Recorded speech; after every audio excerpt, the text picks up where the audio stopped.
Усім прывітанне, з вами по-ранейшаму Зміцер Лукашук, і я рады ізноўку вітаць у нашай эфіры. На жаль, пакуль што не ў студыі, далёка знаходзіцца, але амерыканісты, дарадца агентства еўраатлантычнага супрацоўніцтва Антон Пенькоўскі. Добры дзень, спадар Антон. Вітаю, спадар Зміцер, вітаю паважаных слухачоў і гледачоў. Ну что ж, давайте мы пачнем, пакуль што яшчэ тэма актуальная, працягвае быць, тым больш што ну как бы с таким праз гэтую тэму мы паспрабуем паглядзець, як могуць аналізаваць, развівацца далейшыя падзеі палітычныя, эканамічныя, у тым ліку у нашым рэгіёне, а можа і не толькі ў нашым рэгіёне. Я кажу пра вось гэты абмен, так званых шпіёнскі абмен 5 на 5, у выніку якога на волю выйшаў грамадзянін Беларусі, але вельмі важны для Польшчы чалавек, тому что гэта прадстаўнік польскай меншасці у Беларусі, Анджей Пачобут, і наш калега, журналіст, які працаваў на газету «Выборчу».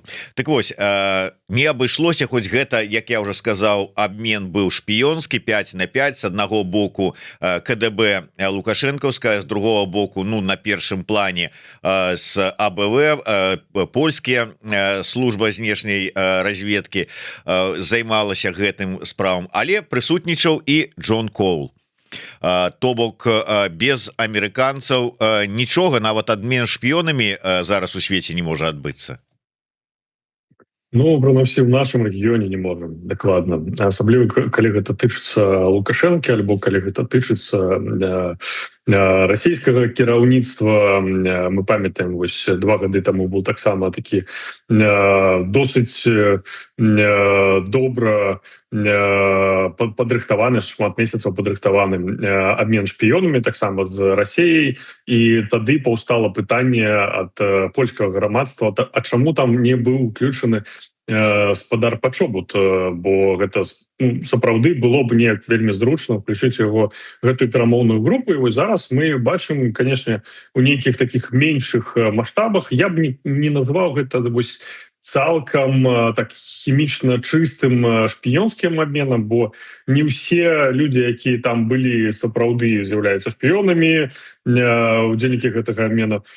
Ну, напрыклад, вось гэты расійскі археолог з такой складанай, лёгка кажучы, рэпутацыяй. Таксама Польша перадавала нейкіх правакатараў лукашэнкаўскага рэжыма, якія нейкім чынам трапілі ў Польшу.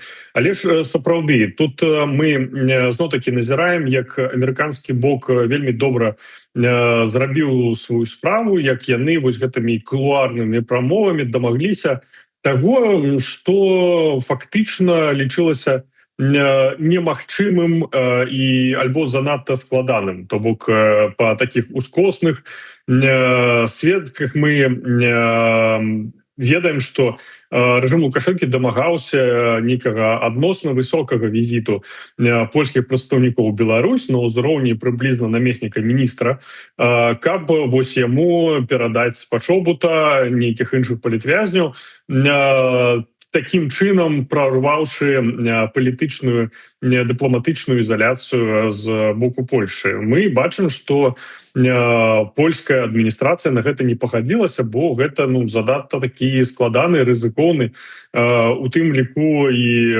рэпутацыйны шаг. Але ж амерыканцы і ў гэты раз дапамаглі, за што ім вялікі дзякуй, бо сапраўды спадар Пачобут гэта вельмі значная фігура як для Польшы, так і для Беларусі. У дадзенай сітуацыі вось ўсё ж такі, як это выглядае? Расія хацела выцягнуць найперш гэтага свайго археолага, Польша стала, ну, как бы мовіць, выставила свае патрабаванні, якія тычыліся найперш Пачобута і Гавала, і тады Москва далучыла Лукашэнку, які ўжо как бы хацеў ад Польшы, можа быць, большага, іншага і ў іншым фармаце, а давялося. Ці вот як это, на ваш погляд, все ж таки выглядала? Слухайте, я лічу, што вось гэта роля пасярэднікаў з боку Злучаных Штатаў у тым і заключалася, што яны смаглі скаардынаваць начасова адразу некалькі краін, у тым ліку тую ж Малдову.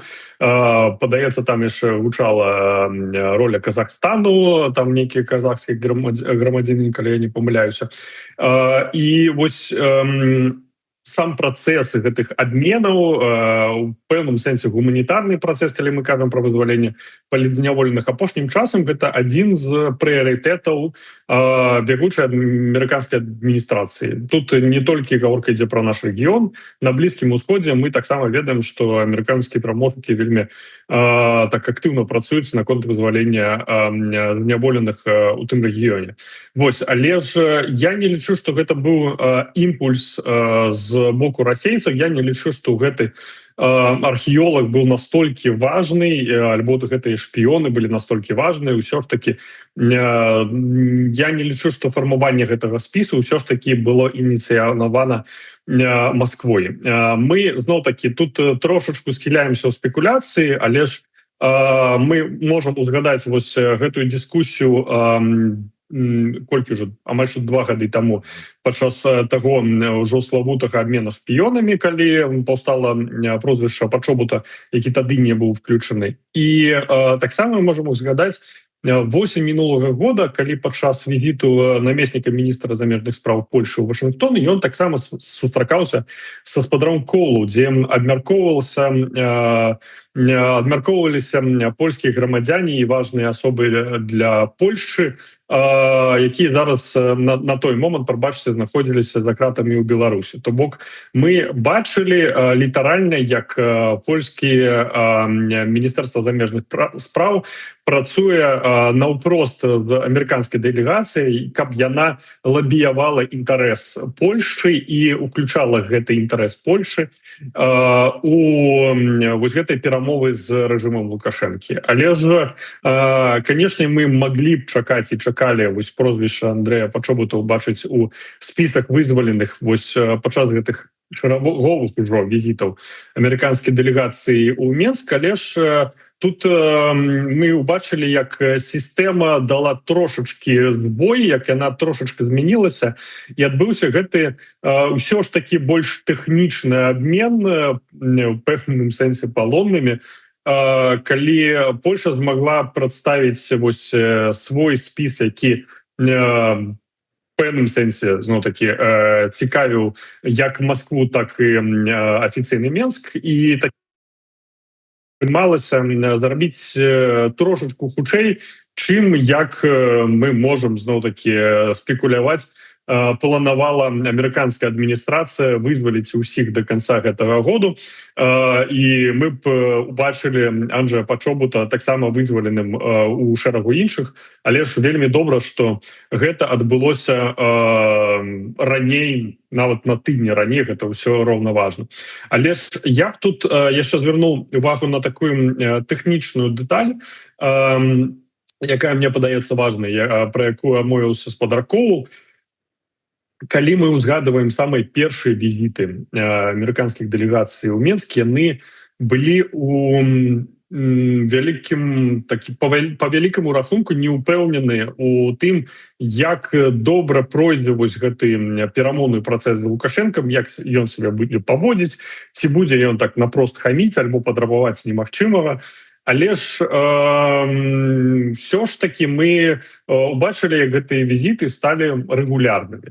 І калі самыя першыя тады не толькі не анансаваліся, яны праходзілі досыць ціха, і аб гэтых візітах амерыканская адміністрацыя паведамляла толькі калі амерыканскія дыпламаты ўжо з'язджалі з тэрыторыі Беларусі, ўжо перасякалі мяжу, і яны былі на 100% упэўнены, што візіт завершыўся, і ён завершыўся добра.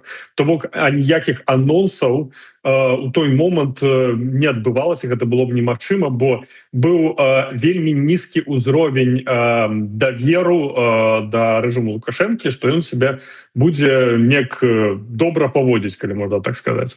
Вось, у гэты раз спадар Коул абмовіўся, што яго наступны візіт адбудзецца праз 2-3 тыдні, падаецца, ён сказаў. Так. І гэта вельмі добры сігнал, я лічу, бо дыпламатыя, у тым ліку і амерыканская, працуе на такую вельмі цяжкую, вельмі доўгую падрыхтоўку, і тут мы можам выкарыстаць гэтую самую формулу о том, што тое, што будзе, ўжо ёсць. Калі гэта запланавана і анансавана, гэта значыць, што амерыканскі бок настолькі ўпэўнены у наступным візіце і ў яго выніках, што яго можна неяк загадзя анансоўваць. То бок гэта вельмі добры знак, і мы можам чакаць праз некалькі тыдняў ужо зноў вызваленых палітвязняў за кратаў Беларусі.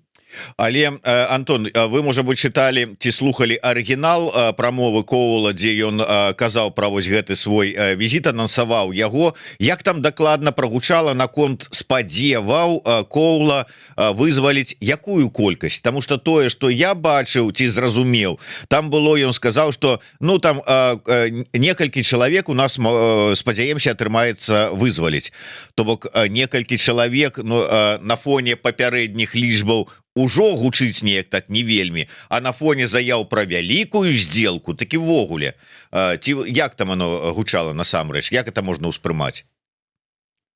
Пачну з апошняга. Я зараз бы ўвогуле адкінуў такую вялікую здзелку з Лукашэнкам, бо мы бачым, што гэта такая паступовая здзелка. Усё на ўсё абмяняць, як Лукашенко на пачатку прапаноўваў, не атрымалася ў яго, то бок гэта нейкі паступовы працэс. У арыгінале мелася на ўвазе, наколькі зноў-такі я зразумеў, некаторая колькасць людзей. Тут зноў-такі вельмі такія асцярожныя дыпламатычная лексіка, то бок сапраўды я лічу, што спісы яшчэ ўзгадняюцца, і спадар Коул выкарыстаў досыць такую асцярожныя словы. Таму я б не казаў, што гэта спроба занізіць чаканні альбо быць, ведаеце, расчараваць аўдыторыю. Усё ж такі чалавек працуе на вельмі складаным накірунку, і у яго за апошні год атрымалася зарабіць літаральна тое, што было немагчымым, і ён дакладна лепей за ўсіх разумее той узровень асцярожнасці, які трэба выкарыстоўваць, анансуючы вось падобныя падзеі. Мы памятаем, як напрыканцы вось мінулага года адбылася вось гэта путаніца з ці вызвалілі гэтых, ці вызвалілі тых, і потым шмат людзей былі расчараваныя, калі частка людзей, які спачатку лічыліся вызваленым, потым пры высвятленні аказаліся за кратамі на той момант і не былі у групе вызваленых. То бок я лічу, што гэта асцярожна дыпламатычная лексіка, а не заніжэнне чаканняў альбо ведаеце тое, што там будзе, не ведаю, 2-3 чалавекі. Усё ж такі мусім разумець і ставіцца з павагай да таго, наколькі спадар Коул можа раскрываць дэталі таго працэса, які зараз адбываецца. Я яшчэ вярнуся на хвіліначку да вось гэтага абмену 5 на 5, і ўсё ж такі я так разумею, што пэўнае зрухаў не было ў гэтым працэсе абмена там ці гандлю і выцягванні тых людзей, якія былі цікавыя Польшчы да таго моманту, пакуль назовем это так, может быть, 10 цынічна, пакуль у Польшчы не з'явіўся свой абменны фонд дастатковы для пачатку гэтых вось перамоваў. А калі ён уже з'явіўся, яны там фактычна тэрмінова, не чакаючы наступнага візіта Коула ў Мінск, прыцягнулі яго да гэтага працэсу і зварушылі гэта ўсё. Сапраўды гэта так. І тут нам трэба, я лічу, расставіць акцэнты, бо я лічу, што галоўным бенефіцыярам гэтых вызваленняў, ось апошніх вызваленняў, апошніх гэтых вялікіх груп, з'яўляецца беларуская грамадзянская супольнасць. Гэта не дзяржава Літва, гэта не Польша, не Нямецчына, не Францыя, тым больш Злучаныя Штаты. Усіх амерыканскіх грамадзян з кратаў вызвалілі яшчэ на пачатку мінулага года. То бок галоўным бенефіцыярам гэтых вызваленняў была беларуская грамадзянская супольнасць, якая зараз узмоцненая вялікай колькасцю і лідараў 2020 года і вядомых сімвалічных фігур. Калі мы кажам про Польшу, то і вось гэты апошні абмен мы мусім разумець, што тут уключаецца уже наўпрост інтарэс Польшы. Ну і мы не мусім ігнараваць тут таксама і інтарэс Расіі вось тых затрыманых шпіёнаў.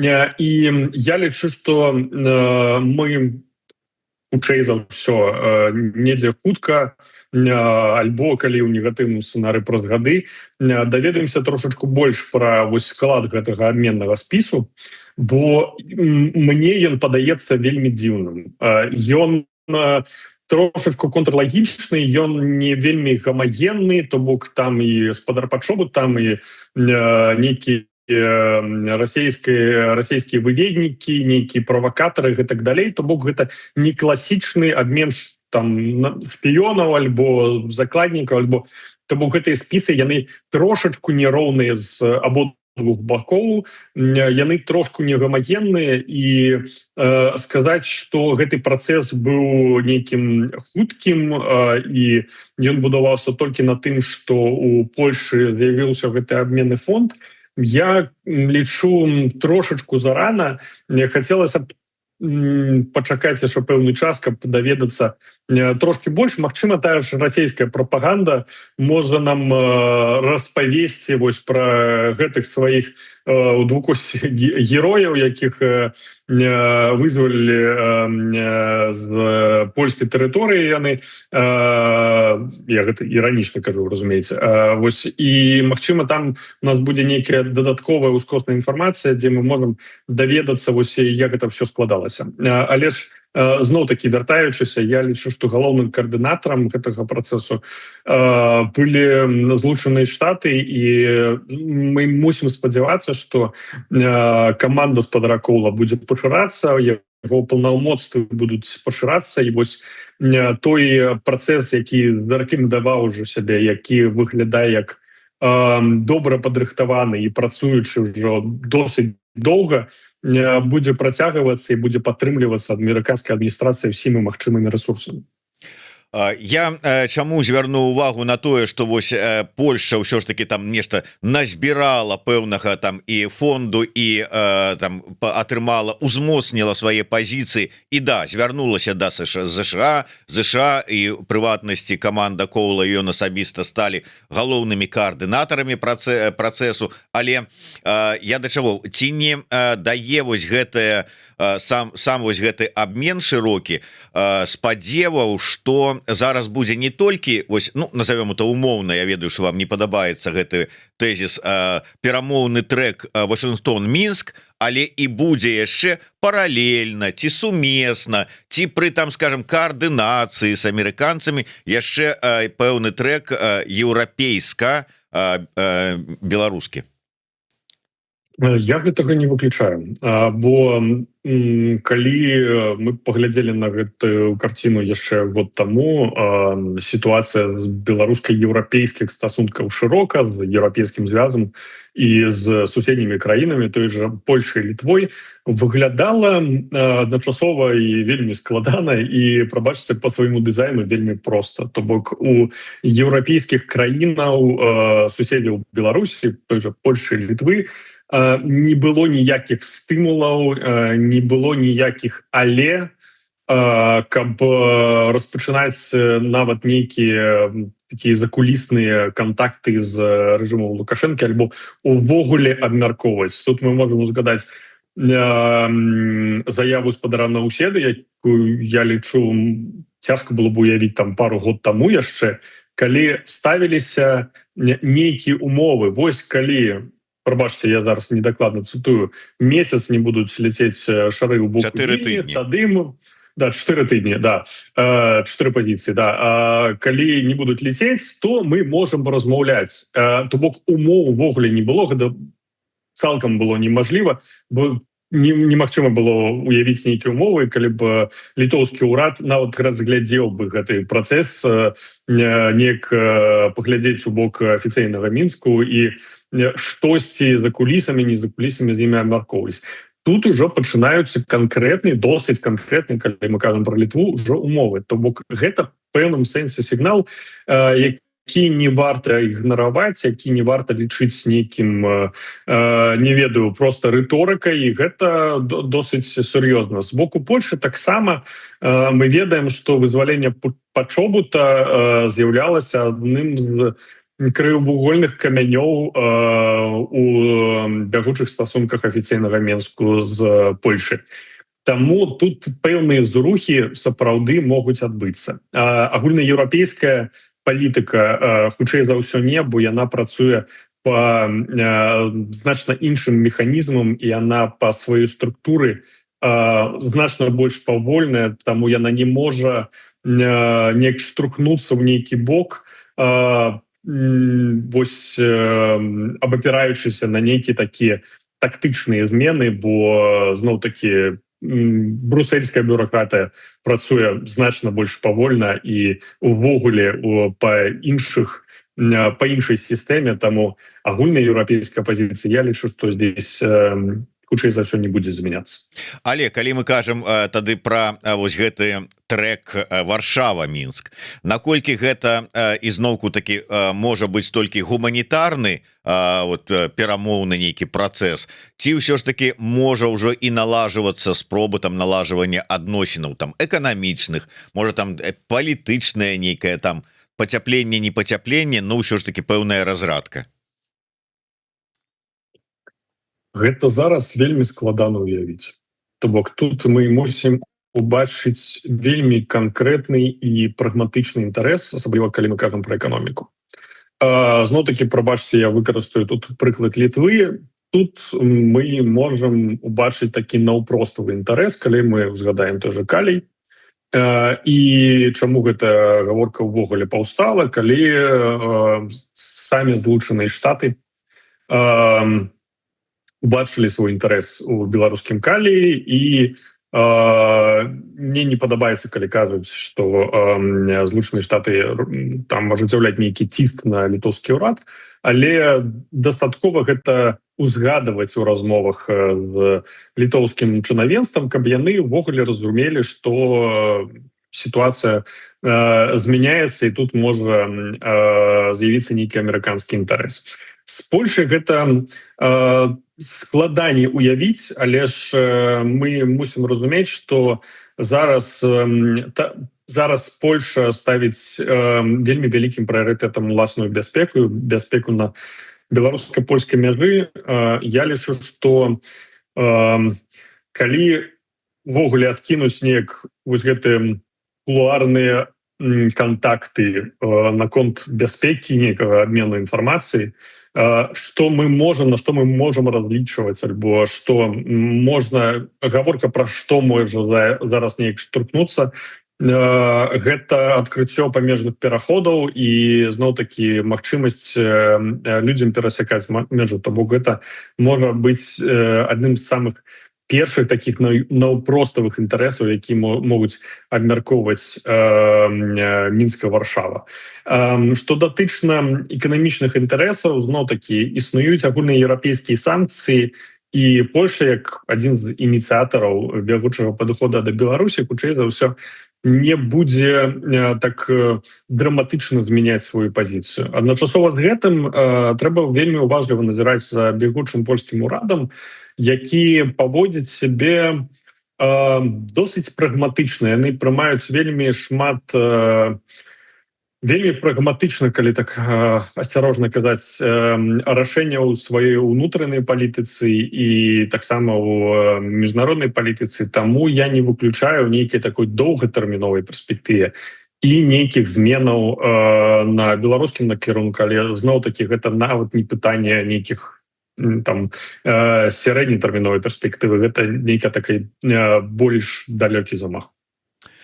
Добра, давайте, можа быть, шырэй возьмем, хоць і адштурхнёмся ад гэтай тэмы, а пакуль чакаем ўсё ж таки ўжо анансаванага візіту Джона Коула у Беларусь і спадзяемся, што выйдзе досыць вялікая група, не будем там казаць ужо забегаць наперад, як вы слушна кажаце, казаць пра ўсіх, але вот, ну, прынамсі значная група таксама на волі. Ну а пакуль чакаем поездки Коула у Беларусь, у Варшаве, это так вось анонс такі невялічкі, збіраецца канферэнцыя дыаспор беларускіх, дзе з'язджаюцца, ну, фактычна з усяго света прадстаўнікі беларускай дыаспоры. Канферэнцыя пройдзе у Варшаве 1-2 траўня, сочым за гэтым. Ну і такі таксама невялічкі анонс сярод тых, хто прыедзе на канферэнцыю, будзе першая прэзідэнтка асацыяцыі беларусаў у ЗША Надзея Нортан. Вельмі цікавая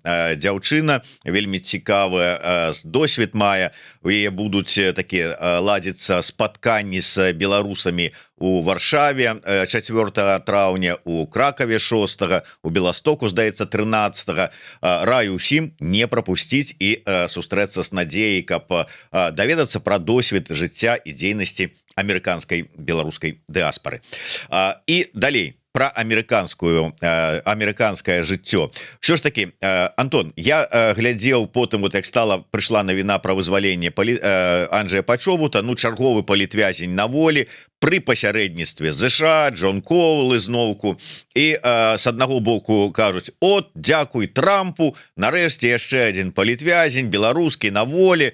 Дзе прыйшлі другі бок і пачаў казаць: а Трамп тут пры чым?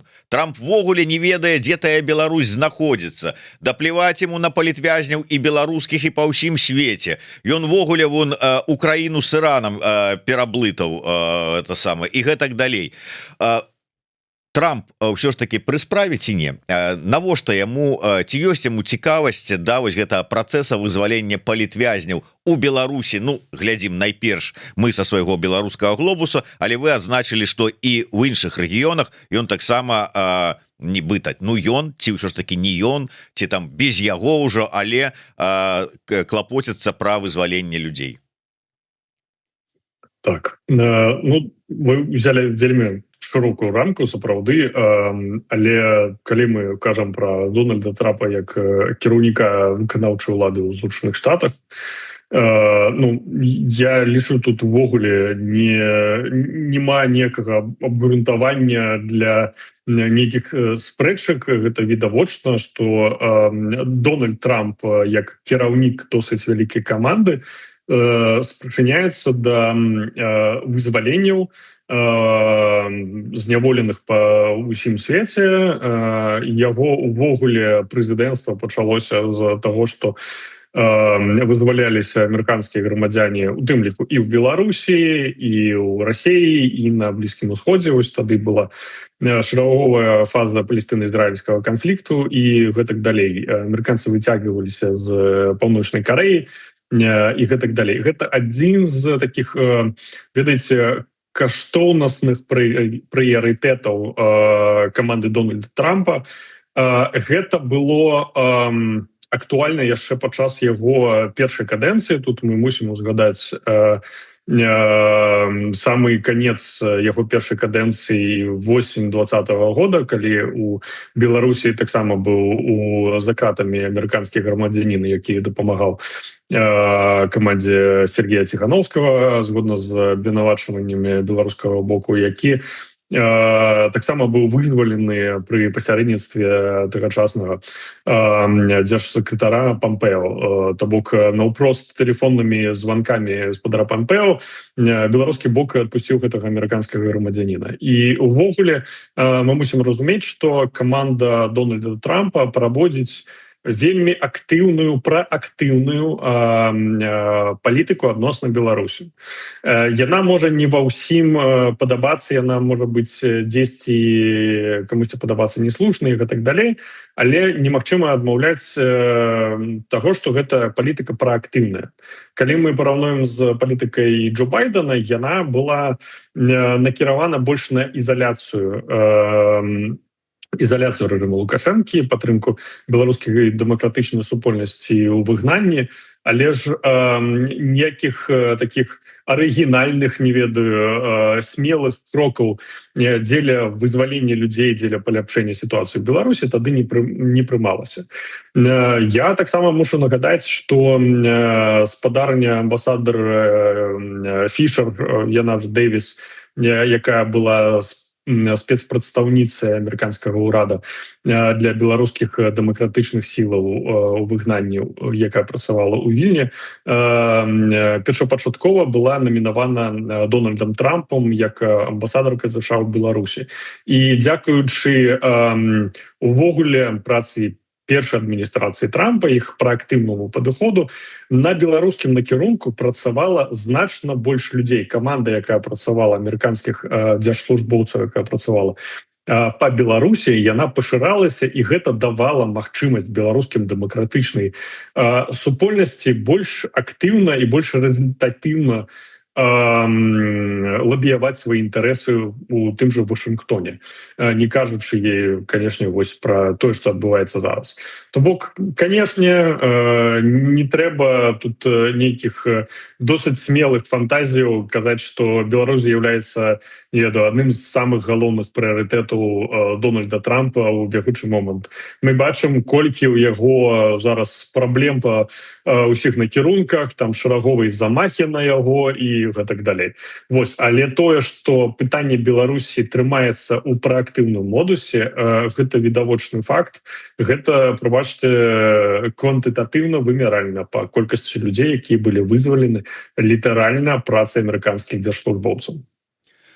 І я так разумею, што вось гэтыя працэсы па вызваленні, якія маюць поспех, гэта вельмі на карысць Трампу сёння як палітыку, якому там і рэйтынг яго зніжаецца, і кажуць, дзе твая гісторыя перамог, дзе твае там вот Іран за 3 дні і гэтак далей, нічога няма, мільярдныя выдаткі на вайну, і можа быць нават такая, я не ведаю, там індульгенцыя ці абарона ад магчымага імпічмента. Дарэчы, наколькі магчымы імпічмент? Давайте я так досыць шырока пачну адказваць. Сапраўды, першая частка вашага пытання. Наконт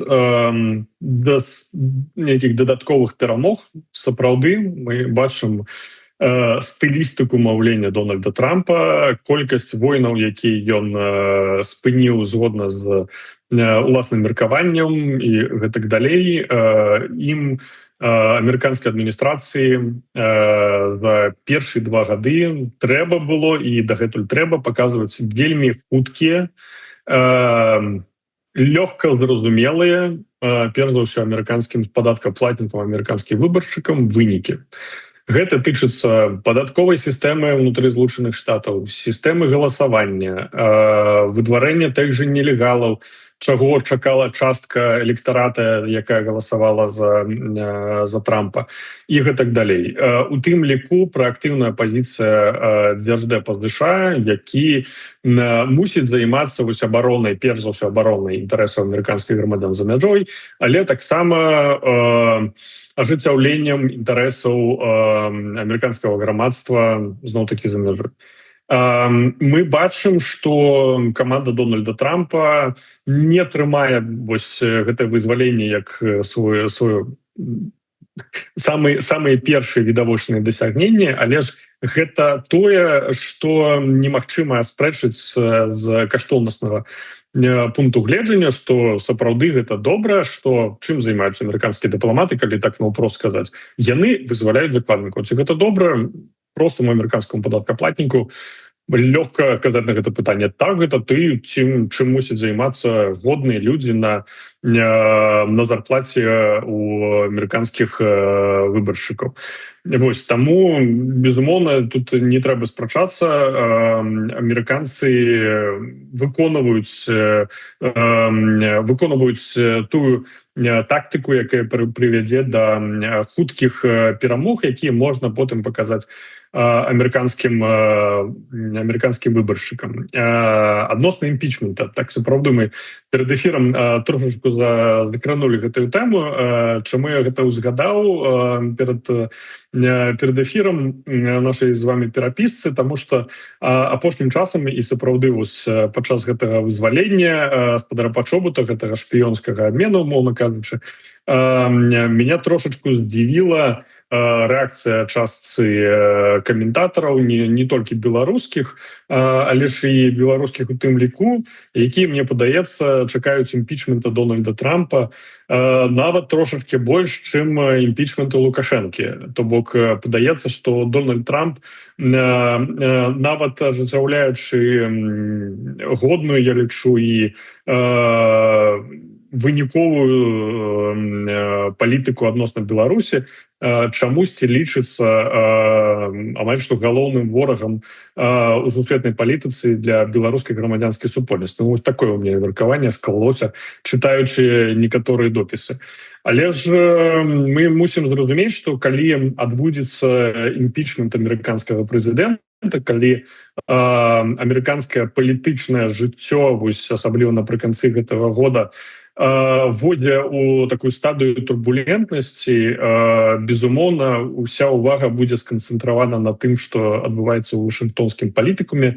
Все будзе цікавіць перш за ўсё імпічмент Дональду Трампу альбо спробы прадстаўнікоў дэмакратычнай партыі зрабіць імпічмент Дональду Трампу, што можа ў пэўным сэнсе і спыніць вось гэты беларускі накірунак, гэты беларускі трэк, альбо запаволіць яго. І, на жаль, вот гэтае абяцанне альбо гэтыя планы на вызваленне прызняволеных могуць быць прыпынены альбо запаволены уласным амерыканскім палітычным жыццём. А вось адносна таго, наколькі гэта магчыма зараз, наколькі імпічмент Трампу верагодны і матываваны, гэта вельмі добрая тэма. І вось я прапаную зараз трошачку паразмаўляць не на папярэдніх прыкладах. Прабачце, справы Клінтона зараз ужо нікого не цікавіць,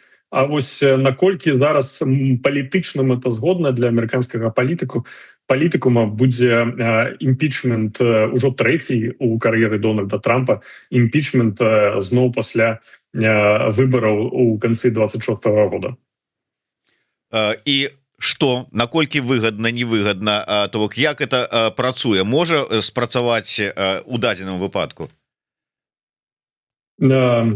Слухайце, вельмі верагодна, што гэтыя спробы адбудуцца, сапраўды. І тут мы таксама можам узгадаць, што другі тэрмін Дональда Трампа, его другая кадэнцыя пачалася літаральна з прызываў да імпічмента. То бок падчас яго прамовы інаўгурацыйнай, прабачце, прамовы ўжо былі кангрэсмены дэмакраты, якія патрабавалі і крычалі аб патрэбе імпічменту Дональду Трампу вось ад самага пачатку, толькі калі ён заступіў.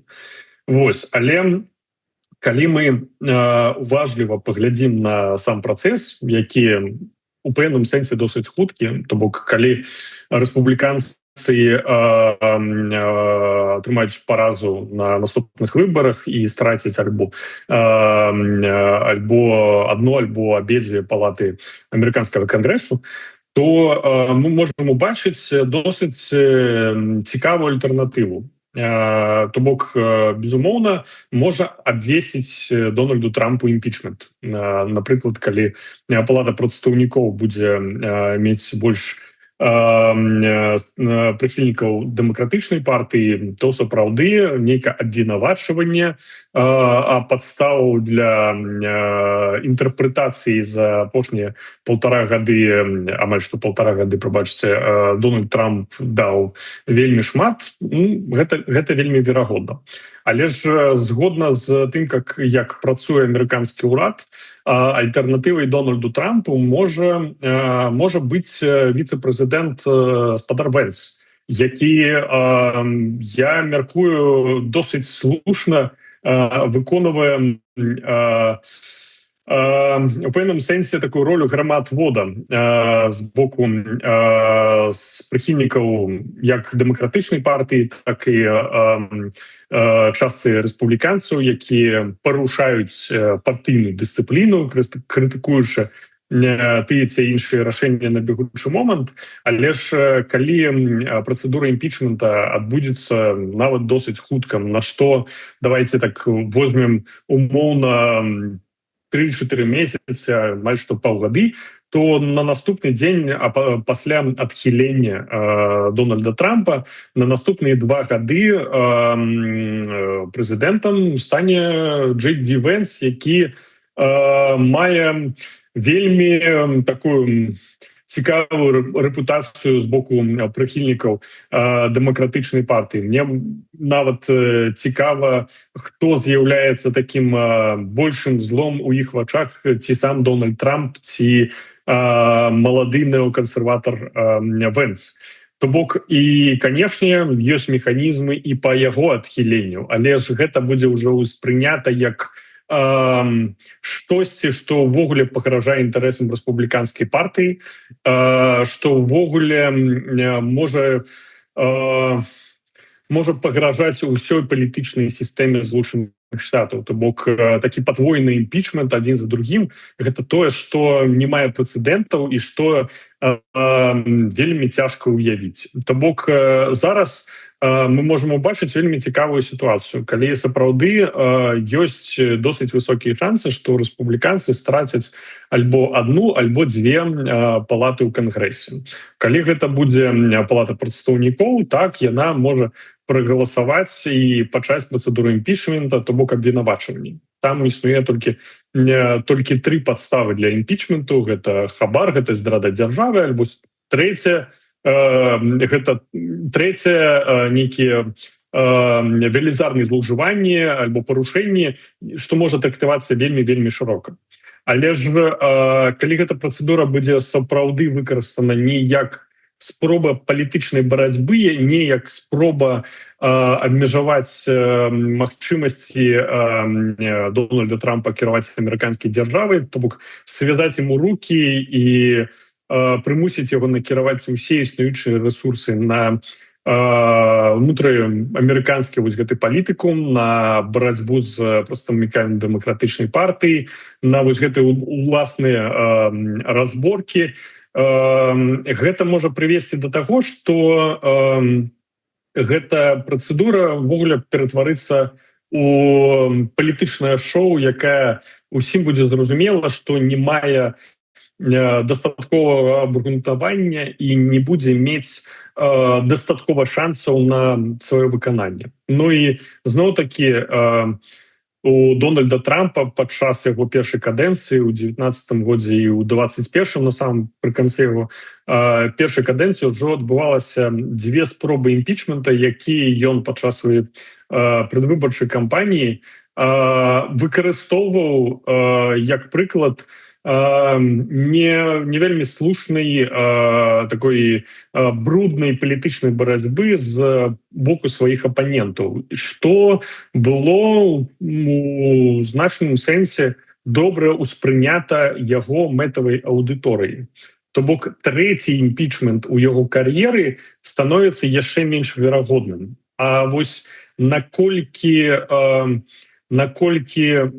будуць выніковымі для дэмакратычнай партыі выбары, якія адбудуцца ўжо праз паўгады, вось гэтае пытанне зараз, я мяркую, будзе самым галоўным не толькі для уласнай амерыканскага жыцця для амерыканскіх выбаршчыкаў, але ж увогуле для большасці краінаў свету, бо тое, як зараз так праактыўненька, скажу дукось, каманда Дональда Трампа ажыццяўляе свае стасункі і з краінамі Еўропы, і з тым же Кітаем, і на Блізкім Усходзе, показывае, што амерыканская палітыка мусіць змяняцца, і мы можам убачыць вельмі цікавыя, вельмі нечаканыя змены вось ужо на самом канцы кадэнцыі Дональда Трампа, альбо вельмі такое яскравае закрыццё яго кар'еры. Я ўсё ж таки прыхільнік падыхода, што ён не пойдзе, не вырашыцца пайсці на трэці срок. Дякую вялікі. На гэтым, на жаль, мы завершым нашу сённяшнюю размову, але нагадаю, што Антон Пяньковскі у нас цяпер рэгулярны наш эксперт. Раз на 2 тыдні мы сустракаемся па чацвяргах, таму подписывайтесь на YouTube канал Еврорады, ставьте свою подобайку и натискайте на звоночек, каб не пропустить нашу наступную сустрэчу. На гэтым развітваюся. Кнопочка падтрымаць нас вельмі заўважная, так что, калі ласка, ёсць магчымасць, падтрымайце працу нашай рэдакцыі. Да сустрэчы. Жыве Беларусь. Жыве вечна.